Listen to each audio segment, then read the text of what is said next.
I'm going to start on a romantic note because I read that a couple of days ago somebody commented on your Twitter that it's so wonderful that you're still in love with your wife.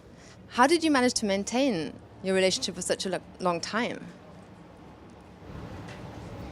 I think her friends think she's desperate.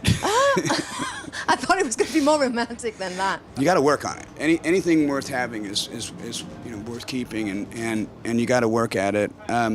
It helps that we're friends, first and foremost. It wasn't just physical.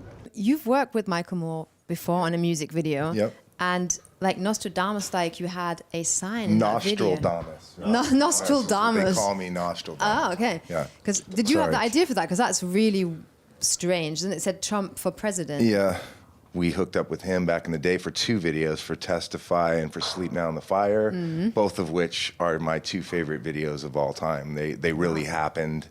They were, one of them, we shut down Wall Street for 9 minutes or something. I know, and that was crazy. But it happened. Yeah. We shut down capitalism. Nice. And it was Michael Moore's like vision and plan, and it worked perfectly. Last time I saw you, you climbed up really high. And I thought, a lot of people are sweating at the moment. Yeah. Tell me about that.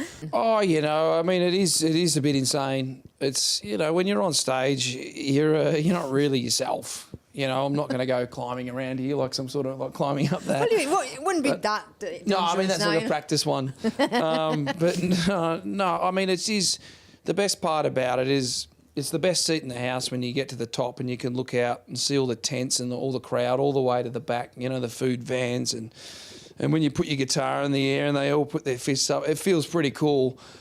But you have to remember not to get so overexcited and that you are 50 metres or whatever it is up in the air. One last thing, you're going on tour with the Scorpions. Do you want to say the Scorpions? Kidding. Don't do that. Kidding, You're giving kidding. me a heart attack. And actually, I'm sorry, I've just got to go off camera and touch this bit of wood because I have to do this during the interview. When you talk about, thank you, when you talk about climbing, actually, you talked about it twice. I've got to go touch the wood. Wow. Seriously, every single time I'm literally looking around for wood because it's every time it gets talked about. Well, you could do this thing. It's the touch the wood thing, yeah. So, but Are you anyway, superstitious? a little bit, it's. Yeah, I'm a bit crazy anyway, so... Really? I never gathered that. Yeah. I'm sitting here with Eka and Pavel from Apocalyptica, and I'm going to do a little quiz with the guys to see how well they know each other. Are you ready, guys? Okay. Which sport does Pavel enjoy the most? Because he's a very sporty guy, and I know he likes about 8 different sports. You have made some research. I have, indeed. Do you know where I live? I'm not good to tell. Maybe it'll be a question. Okay. Oh, yeah, I think that's fair enough to say. Okay. Yeah. I read that you decided to buy loads of Marshalls, build a big wall, and you were supporting the Rolling Stones. And the roadies were like, what the fuck are you doing with all those Marshalls? Yeah, we managed to get that gig before we actually recorded our first official album. That's a bit mad. Our demo got across the table of Keith Richards and they just went... Well, it was when he was in hospital. Remember when he was in like Barbados or something, he fell out of a tree and broke his leg? Parallels? Yeah. Parallels there. And then I guess he was just having a Vodka Orange in the hospital, and they said, what do you think about support for Australia? He probably just said, of course, sounds like AC/DC, great. I mean, I'm just trying to think about the conversation, what it went, and can you give me some more morphine for my leg? You don't seem to be somebody who's proud of things. You seem to be really modest. I'm quite proud of things, but I like to be modest, if you like. I can't, because some people think I'm fantastic. Most people don't know who the fuck I am. What's that got to do with anything? If you're a Status Quo fan, I'm fabulous. If you're not, you're not. And the whole thing of our bullshit, blow it all up. And I don't want to be one of those people that says, and I know lots of people around the Status Quo camp, and they just want to talk about the 70s. What's wrong with today? I'm still here. Yeah. And I find that sometimes people that want to talk about their past. I'm still making my past. This is going to be my past in a few years, and this will be part of the past I'll enjoy. How does it feel to sort of be performing and be on stage? How was it to get back into the arena? It was very intimidating at first. I was really nervous to get back out on stage, and especially doing it all sober for the first time too. Just going out on tour and doing the whole thing. So it was a bit intimidating off the top, but now it's just I love it. After one show, I realized that this is going to be easy. It's just what I do. And in 2002, you had this sort of injury with your hand.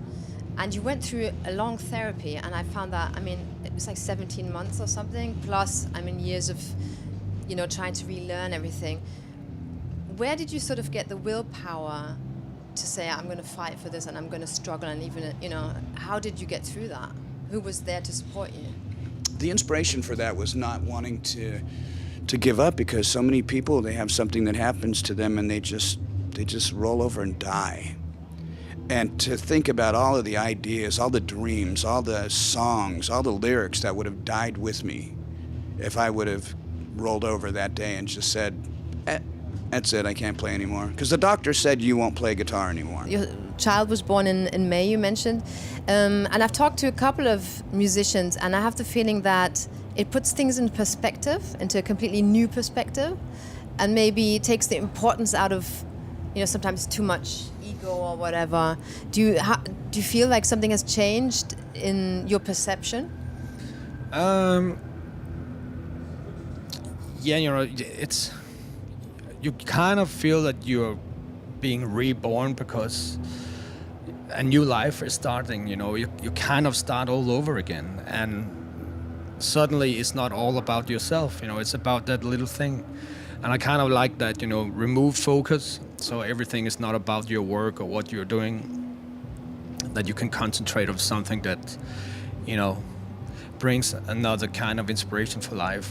So that's something I'm very proud of, and I like my role as a father. And how do you feel about playing at Rock am Ring tonight? It's exciting. Big crowd. It's fun. Germany. Yeah, I saw Gene Simmons a couple years ago get stuck in a pod here. Before You're kidding. When they went on, they were Kiss was playing, Rock am Ring. We were playing Anthrax, a number of bands, obviously, and they were coming up in this elevated thing. It was very Spinal Tap-ish, They were coming up in these things, and his stopped, like his hydraulic unit stopped, and he was stuck in there trying to get out of it. The other guys it was Spinal Tap. So no gimmicks on stage for you guys? No. We just come out and rock. Although I love Kiss, and they rocked it once he got out of that fucking... When you were doing the casting for your singer, Frankie. Yeah. Well, you were doing casting, and then you chose Frankie. And then you decided to give him a Skype call. Yeah.